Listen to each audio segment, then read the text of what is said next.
Dr. Felder, welcome to the show. Thank you. It's good to talk with you.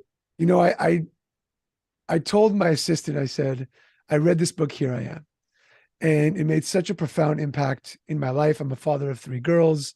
I have a beautiful wife, and it's very important to me to be present. And I was actually waiting for a friend going to lunch, and across the street was a little local bookshop. So I said, I have about 15 minutes. I'll walk into the bookstore. I walked into the bookstore. It's a used bookshop. And I went to the Jewish section and I just started looking at books. And there was your book, Here I Am. It was in pristine condition and it just called out to me. And I picked it up and I went to the register, and I think it said $5 on it or something. And I went to go pay for it.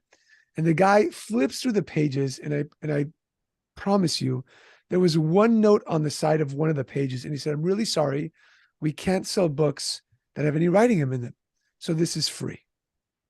So that was the first sign that this book was like meant to be in my hands, Uh-huh. right? And then I started to read it, and I couldn't put the thing down because, as a father of three, as a husband, as a Jewish community member, I wanted to learn how to be present and not get overwhelmed and stressed out. And chapter after chapter, it helped me connect the Jewish wisdom to psychology. So I had like Jewish thought and wisdom to practical science and bringing it together. And it really made a profound impact in my life. And I know I'm rambling on because I'm honored to have you on, because when I first reached out, I didn't think this would happen. But then Oh, you responded and you said, yes. And I was like, oh my God. Okay. So thank you so much for being here. well, thank you. I mean, thank you for saying the word honored, but I'm just a skinny bald guy from Detroit originally. So that that's who I am. So I love writing. I love talking about the stuff in the books, and I'm so glad that you found the book and that the book found you. That's a sweet story. Yeah, and I recommend it to all my friends, Jewish and not Jewish. And I say, you got to read this book because it just makes sense. One of the chapters in the book talked about something that I mention all the time now, and I speak about with my clients, and I talk about it with my wife and my daughters and my family, which is this idea of constant amazement. And before the book, I came into my office, I would do the work, I would go home, I would be present, teach leadership, and that was it. And then after this chapter, now I look outside the window, and I think you mentioned the Berik Shemeh, the prayer. And I look at the trees. I'm like, oh, that's amazing. I can see the trees. I get out of my car and I say like, wow, this four-wheeled thing drove me here. I get off a Zoom with somebody like yourself. I'm like, wow, I can Zoom with somebody. So let's talk about really quickly constant amazement before we jump into the book and the concepts and who you are. How did you come up with the idea of constant amazement, and what has that done for uh, your clients and the people in your life? Well, I grew up in Detroit, and Detroit doesn't have a reputation for being a town of constant joy. But there's some really beautiful parts to Detroit and to the realness of people from Detroit. And I moved to Los Angeles, where people are expecting constant joy every 10 seconds, and they're really disappointed if they don't get it. So somewhere in between those two is where most people live, which is, there's hard stuff we all deal with every day. And how do you connect with the joy and the connection to there's amazing mysteries in the universe, and it's kind of exciting to meet some of them every day. So I always try to start the day with at least a couple quiet minutes where I get to breathe and feel my breathing and feel grateful that I'm alive and that kind of stuff. And that's real Jewish. I wasn't raised with the Modeh Ani prayer that says first thing in the morning, say, I'm thankful that my soul's being renewed for another day of purpose. That's a cool prayer. And no one taught me that when I was a kid. And so other people, they race through it, but they don't even know what they're saying. So if you can connect with the fact that it's pretty amazing to be a soul and to be alive in this body, in this world during these challenging times with family, that's an exciting thing. But the final thing I wanted to say about the radical amazement, it's not my concept. Rabbi Abraham Joshua Heschel, he marched with Martin Luther King. He's the one who came up with the term. And he was saying, if you understand nothing else about religion, at least understand that there's like an awe and an excitement about the mysteries, about the wonders. So I have an autistic kid, and every day is a mystery. I never know when my kid's going to lose it. I never know when something's going to overwhelm my kid. And when we get through a day and it goes well, and when some really wonderful things happen and there's beautiful connecting moments, that's really a great day, and I feel so grateful, for those days. And just one thing, but honored with I'm working on this stuff all the time too. My daughter says to me, Dad, you're using that soft psychologist voice right now, but I can tell you're really impatient and pissed right now. And it's so sweet because autistic people are not supposed to have good nonverbal cues, but many of them do. And my daughter certainly does. And she knows when I'm faking it. She knows when I haven't taken enough breaths. She knows when I need a break or a timeout, and she'll give me a timeout. She'll say, Dad, you're a little bit impatient with your voice right now. You need a timeout. And I go, that is so cool that she's giving me the timeout. You said the word faking it, and I think that a lot of Jewish men, especially, we've been taught to put stuff under the rug, that everything's okay, to put this mask on. And we go through life not asking for help. We go through life faking it, that we're okay. I'll go to dinner with my friends and I'll say, hey, how are you? And they'll say, oh, I'm okay. And then another friend will come up like, hey, this guy's not doing well. This XYZ is happening. And so when it comes to being a man, a Jewish man especially, and faking it, what have you seen in the work that you do? And I'd like to ask this as a secondary question as at some point, but about the faking it, the detriment of faking it. And at what point does somebody, raise their hand and say, I need help? Or do we just become transparent, like Care Bear stare? Just, I'm going to shine and let it shine the way it is. Uh-huh. To be honest and to find people who are really reliable supports, that's an interesting challenge that everybody faces. Who are the people you can open up with and be vulnerable with, and they're not going to take advantage of you? And who are the people that are clueless and it's a waste of time to open up to them? And what are the situations where it's inappropriate to open up to them? In the 1970s, there were lots of therapists who told their clients, if you're angry at your boss, tell your boss exactly how you feel. And a lot of people got fired from their jobs from listening to their therapist in the 1970s. So you have to find out what's the appropriate moment. And my best teaching on this was my sister. My mom had cancer when I was little, and she died when I was 14.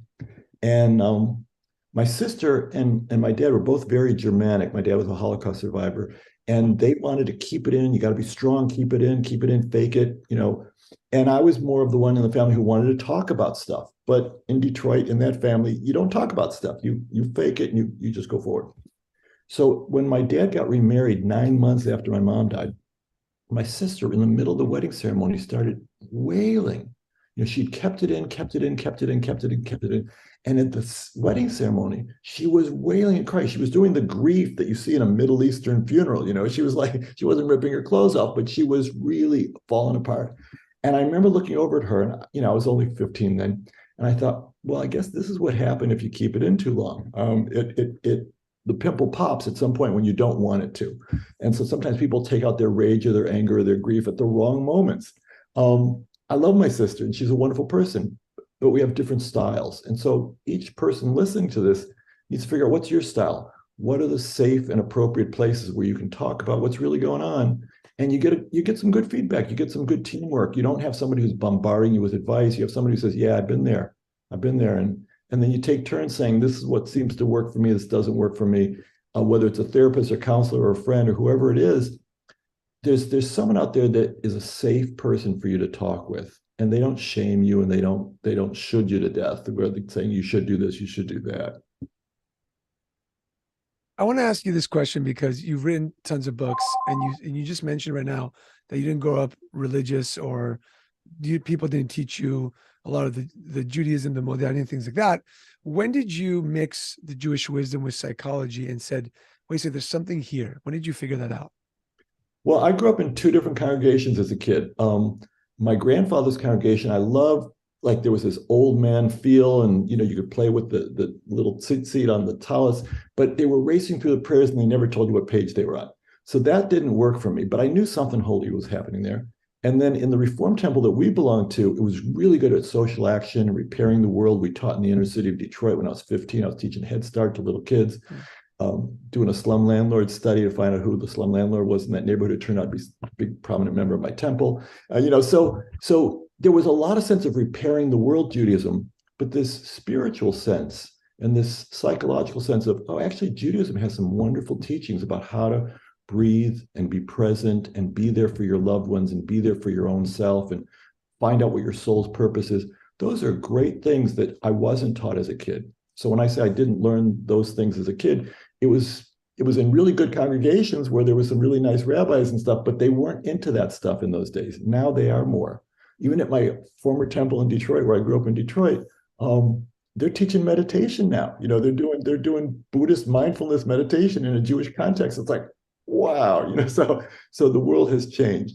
But every time I discovered one of these gems, and the reason I write books that sort of bridge psychology and Judaism is because there's such richness in Judaism, but usually people leave Judaism to go find the richness because they didn't know it was right there under our own homes. And so we go searching for the treasure, and the treasure is close to home. And the other religions or the other spiritual traditions are wonderful too.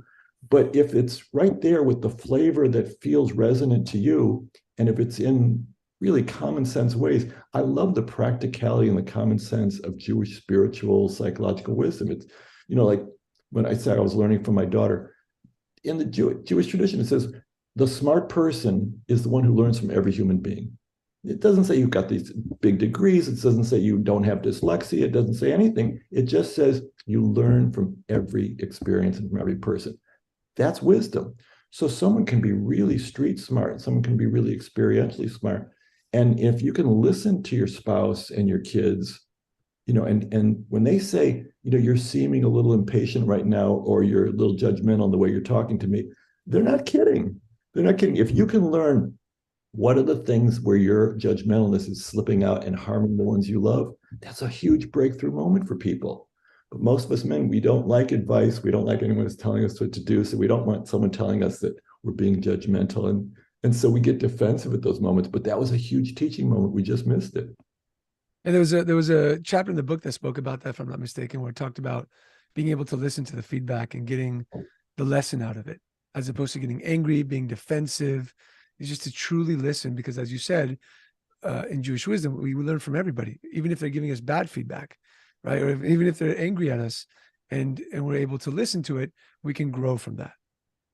Right. And sometimes they're not right, but there's still an effective way of connecting with this person and communicating with this person. For instance, when in the world of special needs kids, you have to go to these IEP meetings where you have an individual educationalized plan for your kid. And one time, my kid who has severe dyslexia, we're at this meeting, and the vice principal kept saying, no, I don't see the test scores are bad enough. They were really bad. They were like, my kid's really smart in some areas and really, really challenged in other areas. So the gap was there. They need the extra, and this person was just saying, no, no, no, no, no. So I tried to go through the empathy door with this person and also the guilt door. I said, don't you feel that when a kid really, really can't read and they're smart, that's so painful for them? They feel ashamed every time in class when their eyes are moving in different directions and the words are moving all around. They really need the skills to be able to do that. Doesn't that hurt you to see that kid in pain? Person was frozen. So then I found out that this is a person who's really good at charts and graphs and all sorts of technical stuff, but not really high on the empathy scale. So the next time we had that meeting, I went through that language, and I said, here's some charts that we've cooked up about the gap between what this person can do and what's going. And because the charts were really sexy to this person, we got the special needs stuff handled. We got the right tutoring and the right everything, but you have to figure out which door to go through. So learning from every person doesn't mean you're saying they're right and you're wrong. It means you're going to try to find a language that works for this person. You're going to try to find a way of being successful with this person without being fake. It's just they speak a different language. And sometimes that language causes us, and the feedback causes us to have that stress and the overwhelm. Sometimes we're afraid to even get any feedback. Sometimes we put the mask on, like we talked about, and we're faking it. And the book really talks about being able to walk with less stress and overwhelm. And we talked about the constant amazement or the radical amazement. What are some other tactics, strategies, thought processes for a man who's working, has his own business, family, providing. The world's falling apart. They're watching the news. There's incredible anti-Semitism at the moment. They're talking about the economy. How do we lessen that stress and the overwhelm through our day-to-day lives? That's a very good question. So one of the books I wrote after that was called The Dilemma of the 21st Century Male. And the second line was choosing each day between retro and forward, because this was in 2016. Someone had just been elected president, and I thought, oh my God, we're going retro. And so I really wanted to remind people and to also encourage people there's a way to keep going forward. And going forward sometimes involves showing up and being present for your loved ones, even though you've had a stressful day. And I'm not saying to fake it or suppress your frustrations, but there's a beautiful switch that you can do. And there's like a little mantra you can say to yourself, a little meditation moment right before you come in the door to see your family, or right before you come out of your Zoom room to connect with your family. And the line is, the people I'm about to talk with are the most important people I've talked with today. And if I show up for this and I'm really listening with an open heart, this is going to go well. And if I show up and I'm impatient and I'd say cut to the chase and I say, you've already talked about that, this is going to take weeks or months and we might have to go into therapy and it's going to cost a lot of money. So you've got a choice at that moment whether to show up with an open heart and good listening, or whether you're going to show up impatient, trying to cut the person off at the quickest moment. And that switching yourself, just that moment of mindfulness of saying, I know that this person in front of me is most important. Now, most of us men were not taught that our kids or our spouse are the most important people in our lives. Maybe, at the end of our life, at the funeral or whatever, we start to realize that. But if you realize this is who you spend the most time with. This is the person who really knows you the best. This is the person who's going to be there for you in your old age or whatever. This is more important than this client I'm trying to score with or this deal I'm trying to complete. Those are nice temporary transactions, but the people who know your soul and whose souls are connected to your soul, that's this person. So when you say to yourself, this is the most important person I've talked with today, it wakes you up and it helps you bring out your best self instead of being your worst self at home and only your best self when you're doing a business deal. I'm going to mention something from the other book, and then I want to talk more about the new book or the one that you wrote after that, because there's 15 other ones that you have. The fact of, when I get home from work,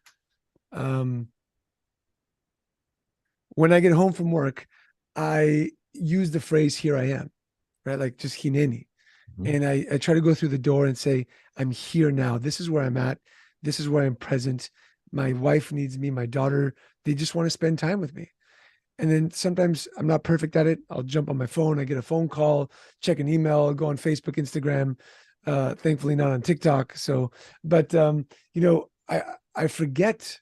And like you said, when you said, these are the most important people in my life, it's not that I don't know that. It's that we forget that sometimes. Right. We forget or take it for granted. And also, you're pretty important to yourself. You might have to say when you come home, am I ready right now to engage in a deep, long conversation? Or do I need 5 minutes to wash my face, to go into the bathroom? And even if you don't have to go to the bathroom, but to just look in the mirror and say, hi, this was a really hard day. If I unload this hard day on my loved ones, it's going to go ugly really fast. To be mindful with yourself and loving to yourself and non-judgmental with yourself at those moments, that can again switch you from being a victim to being somebody who's available, who's got resources right at that moment. I forgot who mentioned it to me. They said that like the mezuzah is kind of that the barrier of entry, right? Where you walk in and you kiss the mezuzah and it's like, okay, now I'm going from work to home or wherever I was into my house, and then from my house out into work, and it's a way of shifting the environment. Right. See, I didn't grow up with a mezuzah on my door. My dad was a Holocaust survivor. He learned about hiding. He learned about not, sharing who we are unless it's safe. So I didn't have a mezuzah. So when I got one later on, I still didn't quite get the feel for it. And there was this woman rabbi. She was the first conservative. I was raised Reform, but she was a conservative rabbi. And she worked at the Jewish Healing Center in San Francisco. Amy Eilberg was her name. And she said that when she is doing hospice work and when she's dealing with critically ill people and people at the end of life and people with severe medical issues and their family members and everything's so distressed, she sees the mezuzah as the thing that when she comes in and out of her office and just touches this thing, she's like saying hello to the next moment. She's letting go of the previous moment. She's recharging her batteries. She's connecting with a force of life, whether you believe in God or you don't believe in God, but you believe that there's some life force. And if you can connect with that life force just by touching, that thing on your doorpost, it reconnects you with there's a flow of life, and I don't want to be cut off from the flow of life. And the flow of life is now shifting from that moment to this moment. So if you use that tool or some other tool, to say, I'm making a shift right now. I have the power, even though I'm exhausted, wiped out, fragmented, still thinking about that last transaction. If you've got the ability to say, I actually have some skills here to make a shift and really show up and be present. And if some people can do it really quickly by saying, "Hineni, here I am." So whatever works for you is the thing that's going to work for you. Don't say I have to do it that other person's way because they said that works for them. Find the flavor and the language and the steps that work for you. Do you think that there's I've got two questions. I want to see which one I'm going to ask first. I'll go to the second one. In kissing the mezuzah, in saying hineni, in saying the mantra that you mentioned, it takes for us to slow down a minute, right? Just to we're at 1,000 miles per hour during the day. We're going, and that takes for us to be grateful, to be in gratitude, and just kind of pump the brake a little bit to be able to kiss the mezuzah, because a lot of people kiss the mezuzah, just walk through. A lot of people might say, drinking water, they might say a blessing, and it's 3 seconds. Or like the synagogue that your father went to, your grandfather went to, was you don't even know what page they're on. It's so fast. And so what you're saying, I understand it. And at the same time, how do we slow down so that we can connect to that life force, so that we can take that moment to be in gratitude and see constant amazement? Yeah, I mean, usually it's creating some habits so that you actually get into the rhythm of it. So if you've got a rhythm each day where at least once or twice a day you're taking a mini sabbatical for 5 minutes or 10 minutes or 15 minutes in between intense things, you're creating a habit. So therapists do it all the time. They take this 5-minute bathroom or breathing break, and anybody can do that. There's also something that I talk about in the dilemma of the 21st century male. It's called the phantom client. This is a little bit strange, but if you put on your calendar that there is an appointment, and let's say you put your appointment is with Susie, okay, and explain to your wife why Susie's name's in your calendar. But you put it, I have an appointment at 3 p.m. on Wednesday with Susie.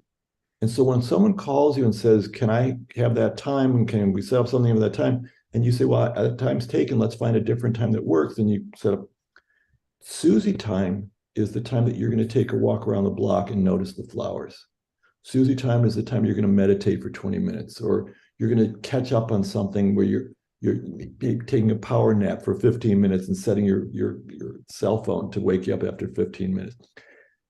Whatever the word is, maybe Susie's the wrong word, maybe Ralph is the right word. Whatever the word is, it shows up in your calendar as a real thing, but it's a phantom client. And it's saying, I'm going to set aside some time for myself so that I'm not always rushing. I'm not always feeling behind. And I'm not saying you have to take a month off. I'm not saying you have to take a week off. I'm not saying you have to take a whole day off, or even half a day off. I'm saying you create these little mini habits.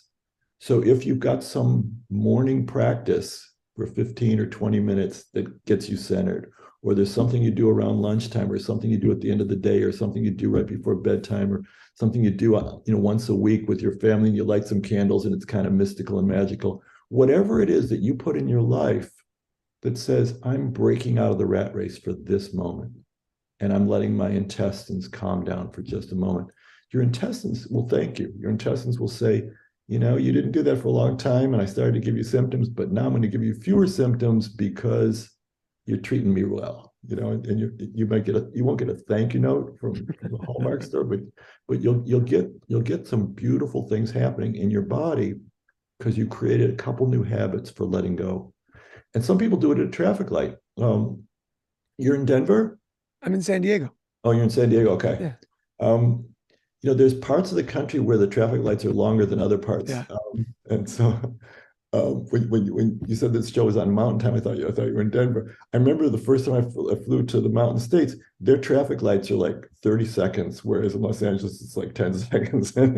And so I realized, oh wow, I can close my eyes for 10 seconds here and breathe, and I can open them before the light turns green. And I just had a really holy moment at this traffic light. Instead of planning and scheming and racing and feeling rushed and feeling behind, I'm capable of all that rushing stuff, but I'm also capable of checking in and getting quiet for a moment and saying, wow, the day just switched a little bit because I took these 10 seconds. I love how you said, I give myself a holy moment. Sometimes we believe that, going to synagogue, Yom Kippur, putting on tefillin, that's what causes a holy moment. But I think internally you can have holy moments with some breath work, with meditation, with just closing your eyes and slowing down and just being thankful. That's beautiful. So since you're in San Diego, hopefully you won't laugh at this next story, but one of the congregations we belong to in Los Angeles, the rabbi was a Jungian therapist, and he's into meditation and Eastern religions. And so at Yom Kippur, in that afternoon gap, we would all take a walk and just be able to breathe in nature. And then we had like healing tables, we had massage tables, and he taught us to just put your hands out. Don't do anything, don't touch anybody, just let energy come through your hands. Wow. So the best part of the Yom Kippur service became like this healing ceremony where everybody got a chance to feel the love of 10 people standing around you on a table, and you got to share some love. You got to feel energy moving through you. It was really beautiful. I thought it was very Jewish. There were some people who'd walk in and go, this is not Jewish. You can't be doing this but the idea of being open as a channel of healing energy, that's very Jewish. Yeah. So I'm going to ask my first question I had in mind, because it has to deal with hiding who we are, right? You talked about your family surviving the Holocaust. I'm from the Middle East, where in Turkey, we had to hide who we were. A lot of my family members changed their names, so they weren't very Jewish names. Do you think that the generational trauma is present in us to be able to hide who we are emotionally, forget our Jewishness, with our emotions, and that's a reason that we can't share who we are to our friends or family members a lot? Maybe sometimes have difficulty sharing with a therapist. I've had friends who have gone to therapists. They're like, I just can't share. I can't open up.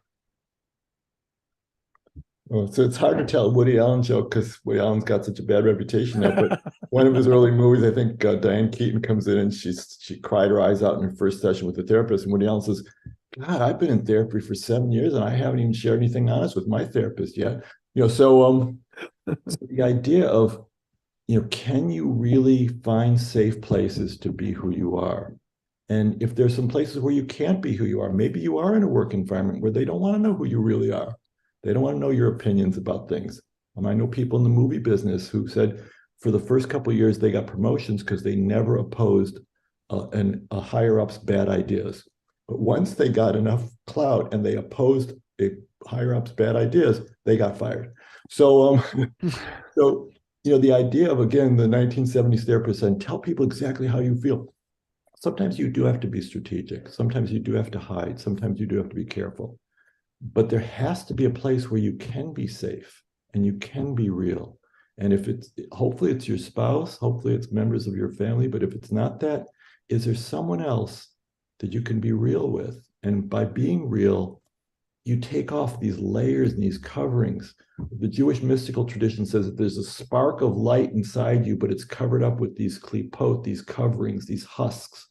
And the goal in life, the project we're all working on, is to take off the coverings so that our soul can shine. Well, if that's your mission in life, to let your soul shine, you could probably live a long life because there's going to be layers and layers and layers of taking off these layers of covering to let more of your soul shine. And sometimes people don't get a chance to do that until, they're in their 50s, 60s, 70s, or 80s. At the congregation I belong to now, there's a lot of people in their 80s and 90s who are still really sharp, and they're still doing amazing things to repair the world and do creative stuff. There's a woman who's 92 and she writes incredible poetry, and her poetry is getting better year after year.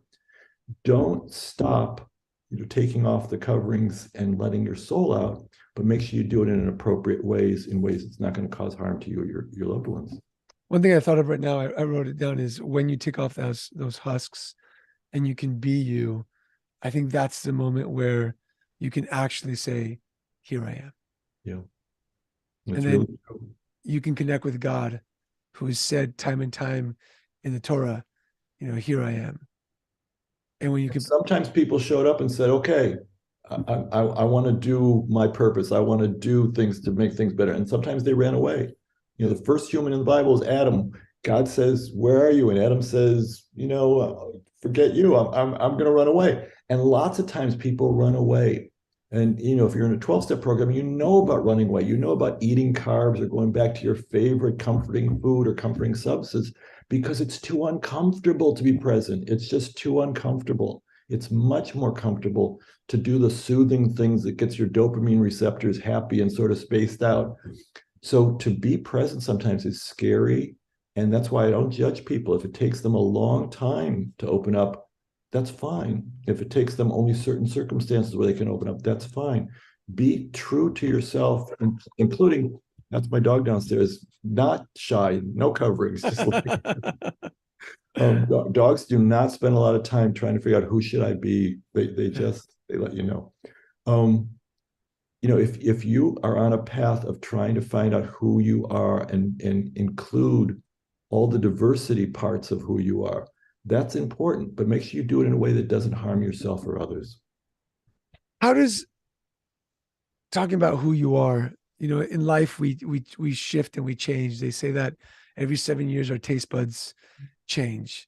And I think that as a man myself, there are things that I do differently. For example, my mom had a stroke 2 years ago, and all of a sudden from one day to the next, I started eating kosher meat and chicken. My wife freaked out, but I just said, that's it. That's what's in my heart, and that's what I want to do. Right.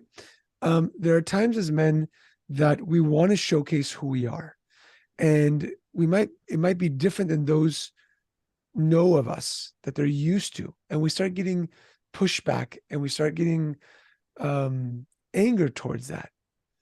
What's the best way to showcase that? Right? When you say, like, be who you are, take off the husks, is it through, and we had Justin Feldman on the show, who is it's like a health coach, like a physical health coach. And he talked about, there's 3 hungers in the body. There's the body, so it wants food. There's the mind, thoughts, and emotions, feelings. And if you don't deal with your feelings and your thoughts, well, then the body's going to go to food or some type of dopamine hit. So going back to the question, I got married 10 years ago, and I'm morphing into a different me, slowly but surely. Sometimes when I present the different me, those in my life are put off by it. But that's not you, or I'm not used to it, or they get angry at that. What do you say to situations like that? Well, if it's too scary for them to hear about this new me, this new you, one of the things that can help make it less scary is to say, here are the ways that I'm still the same person that you met, Lynn. And here are the ways that that person is growing and you're growing and we're both changing.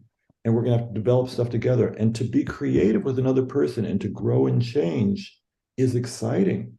What's popping into my head is when COVID came down, my wife and I loved our date nights. We've always made sure that we have a date night every week where we take a walk. Sometimes we go to a movie, we go somewhere, and we really get to connect with each other and really catch up on stuff. We also catch up during the week, but we always make. So how are we going to do date night when the world's locked up? So we figured out there was this one nice restaurant that we like, and they had a parking lot, and right in front of the garbage cans in the parking lot, we would sit in our car, and there was this box from Staples that became our tray, and we would have like a 16-year-old's date, having this meal together, sitting in the front seat of the car, sometimes kissing, sometimes not kissing, but always eating a meal together. And to be able to go on a change together, to be able to go on an adventure together.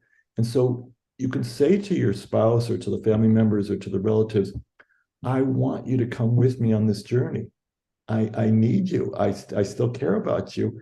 And if we can find a way to have you keep growing and changing, and I keep growing and changing, and with each growing and changing, we find a place where we meet and where we can be creative and adventurous together, this is going to be great. If we try to trap ourselves into what we once were, that's not going to work. We're both going to get itchy, and we're going to get itchy and have some 7-year itch. So that's a really challenging thing. And sometimes people have to really sit down in a calm way, not in the middle of a fight, and sometimes with a referee in the room, to be able to say, these are some of the strengths and the foundations that are still strong. We haven't lost those foundations. These are some of the things that are definitely changing. And if we hold back on those changes, we're not going to like it. And here's some places where we're both going to have to compromise a little bit so that we actually can go on this journey together. My wife and I like traveling together. We have completely different traveling styles. Mine is to plan very little and have spontaneous moments. Hers is to plan excessively. I threw in some judgment there, but her planning excessively creates a lot of wonderful things too. So usually on the second or third day of a trip, we have an argument. And the argument is, I'm not getting to do my style. She says, I'm not getting to do my style. And then we sit down and go, okay, this is something we've done before. How are we going to make this trip fun where we both feel like our styles are being respected? And now we're creative brainstorming partners. We're not adversaries anymore. Now we're saying, over the rest of this trip, how are we going to do it so we both come out feeling like we got what we needed from this trip? That's teamwork. If you can set it up as teamwork instead of you versus me, creative people will come up with creative solutions. What I also heard in that, and it like pierced my heart, was having the conversation with myself, taking the moment to breathe and say, hey, I'm growing and changing. It's okay. I am this person, but these are the things that are changing and shifting, and let's go on an adventure, and that's fine. Because as I grow, my father passed away 2 years ago of Parkinson's and dementia, and he had to shift who he was when he got the disease. We had to shift who we were when he got the disease. And there's always that growth and change. And sometimes there's so much fear of that I judge myself, right? I'm like, well, why am I changing? Wait a second, hold on. Why do I like this? And no one, and there isn't calm, there isn't peace within. So what I heard from what you said is I can also have a conversation with myself and say, hey, Igal, it's okay. Like, you're growing and changing. Take a breath. How do we do this? And like, conscious, subconscious, whatever that is, like, Right. let's work together. And also to admit that it's scary and uncomfortable and unfamiliar to be having these changes and these new visions of what you want. So if you're gentle with your own, fears about it's different and unfamiliar, and then you can encourage everybody else to be gentle and patient with, I remember when I left Michigan and moved to California, and my dad was in a panic, and I said, Dad, I said, we're gonna stay close. I said, we're gonna find a way to stay close. And I'll be gentle with you. You be gentle with me. Tell me whenever you're feeling neglected, and I'll tell you if I'm, feeling something. We'll work this out. This is not going to be the end of communication or the end of brainstorming on how to make it good. And we found a way. We found a way. You know, with sometimes people have to cut off all their past in order to grow, in order to change, and they have to absolutely leave everything behind. And so if that worked for you when you were 17 or 21, it doesn't necessarily mean you have to do that again when you're 35 or 40 or 50 or whatever. You can have a gentler, more inclusive change and journey. You can allow people to be part of your journey, maybe in ways you couldn't allow people to be part of your journey when you were 17 or 21, and they thought they had to control you. And you had to burst out in order to have any freedom. We talked about being gentle with yourself, with others. And a lot of times we have conversations, we might fight, my wife and I are in an argument, and words come out sometimes like ninjas, right? Like you're throwing ninja stars, or swords are going to battle. What's the best way to stay in the moment? Here I am, and have that dance, the conversation, the argument in a more gentle manner. Well, part of it is the way you monitor yourself. I know that for me, I've got a brain, even though I didn't become a lawyer, I've got a lawyer's brain. And the lawyer's brain is always building a case for my point of view. And I know that that's deadly in any relationship. So I know that if I'm not listening, if my heart isn't open and I'm building a case to try to win this argument, I'm going to lose. It's going to take a long time. There's going to be hurt feelings. I'm going to have to apologize for a lot. So I will actually breathe myself out of that. I'll say, wait a minute, I noticed you're starting to build a case here. You're not listening. You're starting to rehearse what you want to say. That's not going to work. That's going to cause a whole lot of, it's going to take a lot longer. So why don't you breathe? Why don't you listen? Why don't you let the other person go first? And then it's much shorter. We reach wonderful, creative, synchronized solutions much quicker than having this warfare. So one is how you monitor yourself, but the second thing is how you talk to each other. One of the things my wife has done that I'm so grateful for is when one of us does slip and we say something that sounds kind of shaming or it's a dump, it's building a whole case, you're throwing in 10 examples and you're making the other person feel like they're the worst person in the world. If one of us starts to do that even a little bit, she initiated, and now we both do this where we go, time out. Let's have a do-over. Let's roll back the tape to right before that last crappy comment. And let's do a do-over without the patronizing, shaming, I'm right and you're wrong tone of voice. And the idea of having a do-over, it's like, wow, what a gift to be able to say, yeah, I did cross over into, my dad's voice at that moment, but I'm going to pull it back. And my daughter, I mentioned my daughter who has autism, she's really smart. Sometimes she'll say, you're starting to sound like your father here. You're getting a little Germanic and controlling. Why don't you take it back a little bit? And I go, thank you. I did. And I don't know that I'm doing it. Yeah, of course. I have to take it on faith that this person is perceiving it that way. And if I want to connect, if I want to be successful in this interaction, I have to take it on faith. I probably was Germanic. I probably was controlling with my tone of voice. I probably had that preachiness that was going on. And we save ourselves from lots of fights and lots of dragged out power struggles by just checking in with each other about a do-over where the tone of voice is a lot better, because it's usually a tone violation. If this were the basketball thing, the referee mostly calls tone violations in a relationship fight. It's usually not something else. It's you were right with what you said, but your tone sucked. Okay.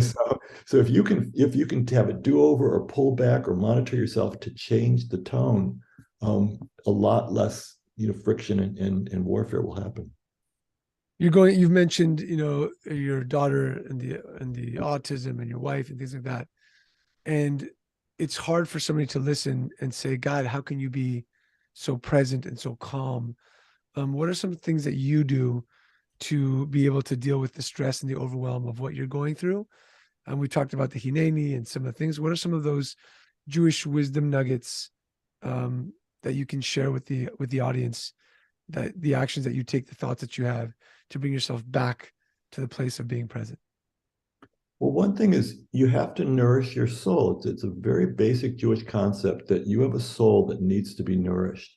So I know that when I'm writing, and I've got a writing project going on somewhere in my head, I'm a happy guy. And when I'm not in a writing project and I'm just handling all the crises around me, I'm not as happy a guy. So I noticed that my wife and my daughter sleep later than I do. And so there's this beautiful gap between 6:30 and 8 every morning where they're asleep and I can write. And then I stop at 8 o'clock and I switch hats. And now I'm an available parent dealing with the power struggle of getting my daughter up and getting her meds right and getting, and dealing with whatever my wife has to deal with at that moment. I can switch at 8 o'clock because my soul got nourished between 6:30 and 8. If you're not a morning person, you have to find some other time of day, to nourish your soul. But if your soul's being nourished, that's a beautiful first step. And the second thing is you have to recognize, and this is also a very Jewish concept, there's a spark of holiness or a spark of the divine in each person, but sometimes we don't see it. It's like the Where's Waldo thing. It's like, wait a minute, with the way that person's treating me right now, they've got a spark of holiness or the divine. Bull. So finding the hidden spark within the person you're having a conflict with is a wonderful exercise. It's a great mystery game. So when my wife and I are having a conflict, if I can take a breath and say, there is a spark of the divine in this person, and this is the person I chose to go on this journey of life with. Let me listen again from that point of view versus the, I can't believe this person has such a different style for me and is giving me a hard time. So you can change your entire way of connecting with this person if you remember this basic concept of there's a spark of holiness in this person.